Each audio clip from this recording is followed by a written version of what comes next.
Isildur, scion of the house of Valandil, High King of Gondor and Arnor, and King of all the Dúnedain.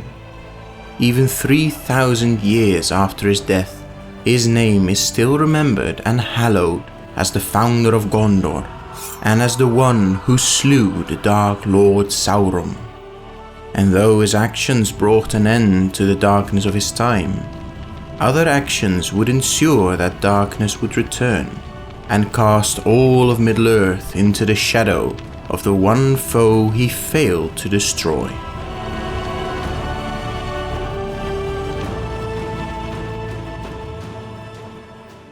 Welcome back, Meldonjar, to this latest lesson. Don't forget to subscribe and ring the bell to be notified of the next lesson, where we will answer the question of which out of all the orcs throughout history was the most powerful one. But for those who cannot wait until then, be sure to check our Patreon, where a few dollars allows you to get a say in what subjects we address and earlier access to the next video. However, this week we will look at one of the greatest men to have ever lived, Isildur. So grab your ale or miruvore, for this tale is not a short one. Isildur, whose name translates to Servant of the Moon, was born on the island of Numenor in the year 3209 of the Second Age.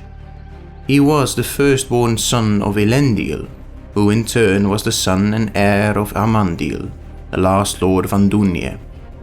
As the lords of Andúnie were of the bloodline of Elros Tar-Miniatur, the twin brother of Lord Elrond Half-Elven, and the first king of Numenor, he and his family should have been at the summit of Númenórean society.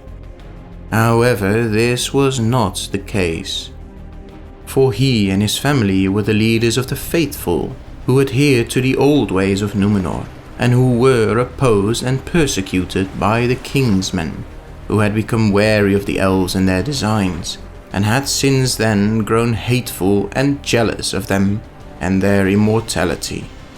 They and theirs had been forcefully relocated to Romenna, the great port on the eastern shores of Numenor, as far as possible from the elves and the Valar that the king's men hated.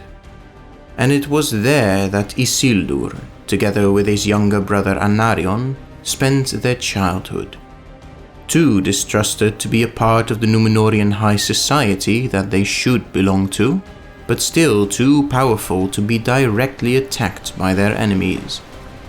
Especially because the king of Numenor at that time was one of theirs, and sought to faithfully restore the ways of old.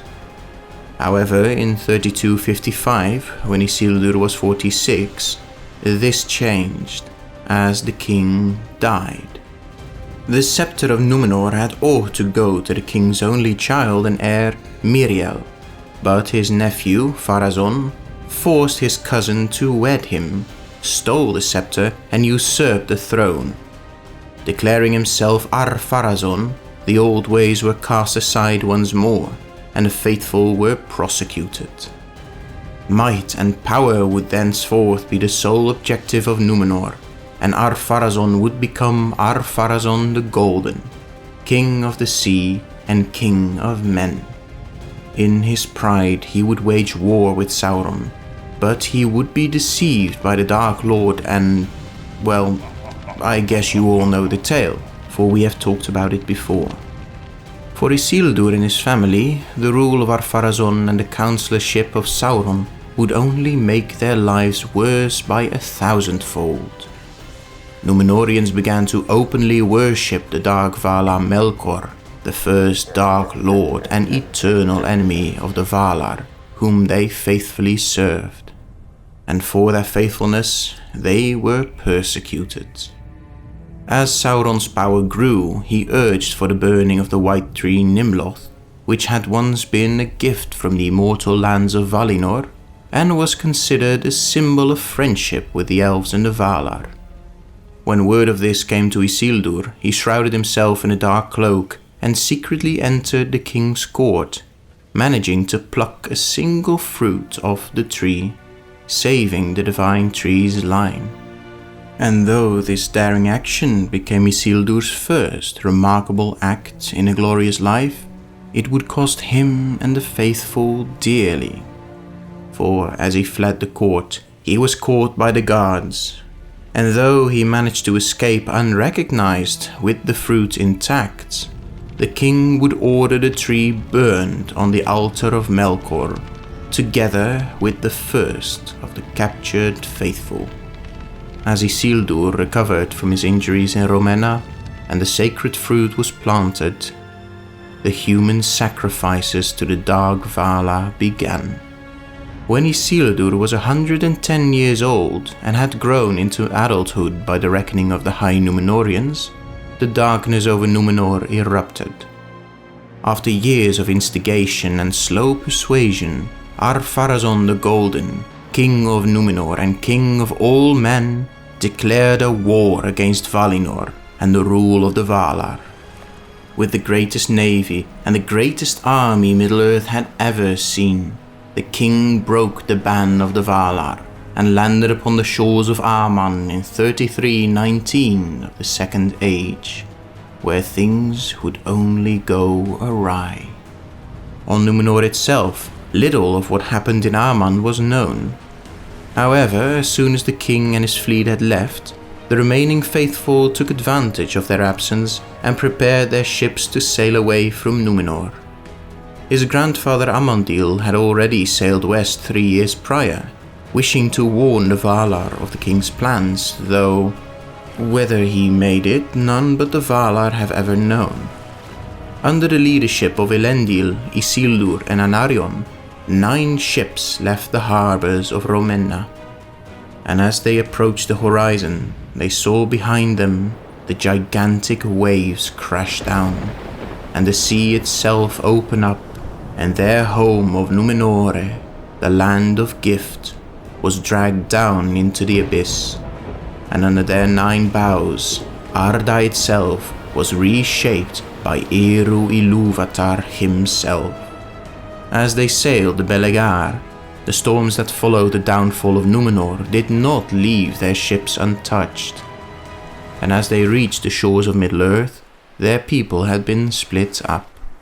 The 4 ships of Elendil made landfall in the northwest near Lindon, where he founded the realm of Arnor, while the 3 ships of Isildur and the 2 of Anarion arrived at the mouth of the Anduin, founding together the realm of Gondor. With Elendil ruling both realms as the High King of the realms in exile, but remaining in Arnor, Isildur and Anarion jointly ruled over Gondor, where they not only founded Osgiliath as their shared capital, but also founded their own cities.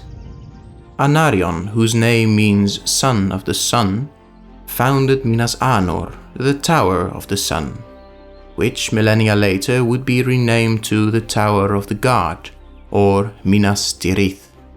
Isildur, the Servant of the Moon, founded Minas Ithil, which means, yes indeed, the Tower of the Moon. This might seem a bit boring, but alternatively, we could also translate them a bit more liberally, with the 2 cities not sharing a similar root of the name as the 2 brethren kings, but instead being named after them, Minas Anor Ion and Minas Isildur, so to speak. It was in these new realms in exile that Isildur's 2nd, 3rd and 4th sons would be born. After Elendur was born in Numenor of old, and most resembled his grandfather Elendil, were born Aratan and Kirion. They were born when Isildur was respectively 90, 130 and 170 years of age. Mind-boggling for the lesser men of this age, but quite normal for one of High Numenorian blood like Isildur. All seemed peaceful for a while, though the darkness that loomed over them once did not leave them. For not only the faithful, now calling themselves the Dúnedain, survived the downfall of Numenor, there were also some of the king's men, the Black Numenorians, as well as Sauron. and as the realms in exile grew and prospered, so did the Dark Lord. His power focused and enhanced by the One Ring, Sauron returned to Mordor. In his great tower of Barad-dûr, he once again clothed himself in a mighty body, took up the direct command over the troops that had slowly been gathering ever since he had left for Numenor, and the terror of war spread over the newly founded kingdom of Gondor.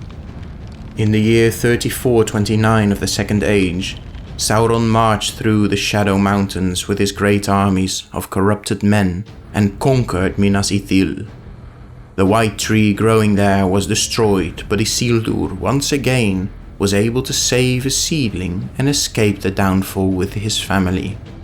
In a ship they sailed down the river Anduin, out to sea, and escaped to Arnor. High King Elendil now realized that Sauron was too powerful for humans to defeat alone. Thus he took counsel with Gil-galad, the High King of the Noldor, and they formed an alliance. The last alliance of elves and men. All three peoples, including dwarves and even beasts, swore allegiance to Elendil and Gil-galad, and it took years ere all the troops could be assembled in Rivendell. It was there that Isildur's wife gave birth to their fourth and last son, Valandil. Whilst the latest scion of the House of Elendil grew up in Rivendell with his distant uncle Elrond, Elendil, Isildur and his three eldest sons marched towards Mordor with the army of the Last Alliance. Men, elves, dwarves, beasts, all marched under the two High Kings. Only the men of the mountains refused their allegiance and hid in their caves, breaking their vows to Isildur, their king. So Isildur cursed them. He cursed them to remain without rest until their oaths were fulfilled, and he foretold them that the war against Sauron would last for years uncounted, and that they would be summoned again before the end. Yet the men fled to their caves, but death would pass by these oathbreakers, turning them over time into the dead men of Dunharrow, until one day they might fulfill their oaths. As the Last Alliance approached Mordor, they came to blows with Sauron's armies at the Battle of Dagorlad. This was the battle that waged for months, and whose dead would linger forever in the mere of dead faces in the dead marshes. The Last Alliance was victorious, however, and Isildur sent two of his sons, Aratan and Cirion, with a part of the army south to retake Minas Ithil, whilst he himself remained with the rest of the army to besiege Barad-dûr itself, by far the greater task. 4 years the siege of Barad-dûr lasted, and countless lives were lost on both sides. During the 7th year of the siege, Sauron finally came forth from his stronghold. Wearing the One Ring on his finger, he irradiated an aura of darkness and terror that drove his minions into a frenzy, while elves and men fled before him, and none dared stand in his way. Thus Sauron made for Mount Doom, where his power would be at his greatest. But in the end, there would be one last hurdle for him, for on the slopes of that very volcano in which he forged his greatest weapon, it happened. Gil-galad and Elendil, High Kings of elves and men, stepped up to face the Dark Maya. Though both would be killed and Elendil's sword Narsil would be broken, it was Isildur who took up the broken weapon and, with the shards of Narsil, would cut off Sauron's fingers, separating the already mortally wounded Dark Lord from his One Ring, and destroying his body in the process, though not destroying him fully.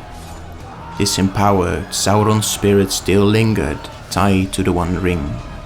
And there Isildur stood, with Elrond and Círdan by his side, urging him to cast it into the fire, to destroy Sauron's last tether to his old power. to end the Dark Lord's tyranny, which had caused his people so much pain and suffering already, which had caused the utter destruction of his home, and which had caused the death of his own brother. Isildur said no. His hand had been burned by the ring, still red hot from the heat of Sauron himself. Never again would he be without that pain, but still, he would not part with it. Though he would be tormented to no end whenever he put the one ring on his finger, he would not part with it, for it was precious to him. And thus the one ring endured as Isildur and his sons returned to Gondor. There he built a secret tomb for Elendil at the center of his realm, before returning to the capital of Osgiliath, where he was crowned High King of Arnor and Gondor. A full year passed, in which the new High King committed himself to matters of statecraft, redrawing the borders of Gondor and educating his nephew Mineldil, Anarion's son, in the affairs of state, and eventually elevating him to the status of Viceroy in Gondor. For while he was High King over both realms after his father's death, Isildur followed his father's footsteps and would return to the north to rule from Arnor. It was also during this time that he tried again and again in vain to control the One Ring. But every time when he put it on his finger, the excruciating pain of that first time returned to him, until at long last his pride was broken, and he recognized that it took one of greater willpower to rule the One Ring. When the time of his return to Arnor finally came, he forewent traveling through the fords of Isen by the Great Royal Road, and instead chose to stay close to the Anduin, to later cross the Misty Mountains via the High Pass, and thus travel to Arnor via Rivendell. On the one hand, he longed to see his wife and youngest son Valandil again, and on the other hand, he wanted to take counsel with Elrond and leave the One Ring in the care of the 3 elven ring-bearers. And so he finally set out with his 3 eldest sons and a bodyguard of 200 elite Numenorian soldiers in September of the 2nd year of the Third Age. At first the voyage went smoothly, and for 30 days nothing of note happened while the Dúnedain completed 3/4 of their march. But as that 30th day drew to a close, and they reached the northern borders of the Gladden fields, they were ambushed by orcs.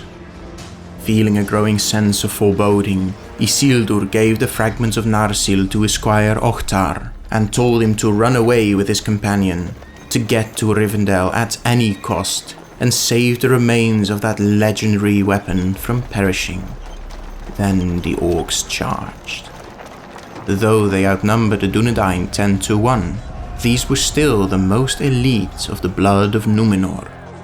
Waves of orcs crashed upon the shields of Isildur's soldiers, being driven back time after time, but driven on by the dark will of Sauron, which still lingered. Their bloodlust knew no bounds, and the orcs kept coming, and when pure frenzy would not work, they retreated to their own lines and bided their time. As night fell, the orcs slowly spread out and surrounded the remaining men, and when they once again attacked, there was no escape. Without any regard for their own lives, several orcs would leap upon their foe, bringing them down by the sheer weight of their own bodies, where their fellow orcs would slay them one by one. And as such died Aratar and Cirion and many of their fellow soldiers. When Elendil realized the battle would be a complete slaughter, he urged his father to flee, ordering him, the High King, to take the One Ring and leave him to die. And Isildur, realizing there was no other way, obeyed. With a cry of pain, Isildur placed the One Ring on his finger and became invisible to all eyes. The Elendilmir, however, The royal gem on his forehead blazed instead like a red and wrathful star, so that men and orcs gave way in fear, and no one dared attack him. And as Isildur pulled his cloak over his head and vanished into the night, behind him the last of his men and his eldest son Elendur were slaughtered by the orcs. Utterly exhausted, Isildur finally made it to the bank of the Anduin. There he threw away his armor and weapons and threw himself into the water, aiming to reach the other side of the river. But his fate was to turn against him in all ways. For due to heavy rains in the days before, the Anduin had swollen and now flowed at breakneck speed. Despite Isildur's best efforts, he could not overcome the strong current and was carried southwards into the thick of the Gladden fields. There the One Ring betrayed him. It slipped off his finger and washed away. Isildur was struck with such a shock from the loss of his precious that he almost drowned. But just as quickly, the excruciating pain in his hand left him, and the gigantic burden that had weighed him down was gone. He pulled himself together again and, completely exhausted, struggled towards the shore of a small island. As he stepped out of the water there, dripping and exhausted, the orcs noticed him and the still blazing Elendilmir on his brow. To them he appeared as a 7-foot-tall figure of terror, and they became so frightened they shot their poisoned arrows at him and ran away blindly. But Isildur, who had discarded his armor, was pierced through the throat and heart and fell back into the water, lifeless and without a cry. And so ended the life of Isildur in the 2nd year of the 3rd Age. He who survived the downfall of Numenor, the War of the Last Alliance, and even the one-on-one confrontation with the Dark Lord Sauron at the foot of Mount Doom, died in the mud on the banks of Anduin through a series of unfortunate events and the treachery of the One Ring. What happened to Isildur's body was long unclear, until millennia later, Saruman, searching in vain for the One Ring, seems to have found it. For after the War of the Ring had ended, Saruman's stronghold, the Tower of Orthanc, was cleansed. But there only the chain on which Isildur had kept the ring and the Elendilmir were found. And thus, though his body was lost, the last heirlooms of Isildur would be returned to his heir, shining once again brightly on the brow of the High King of Gondor and Arnor, after 3,000 years of interregnum.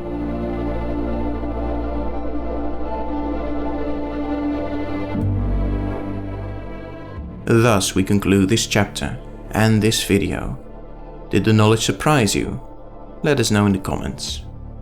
If you enjoyed it and would like to help us spread the histories of Arda to the wider world, then please take a look at our Patreon and consider joining the different ranks of our supporters and have your names appear on screen here, as well as getting early access to our future videos and other boons.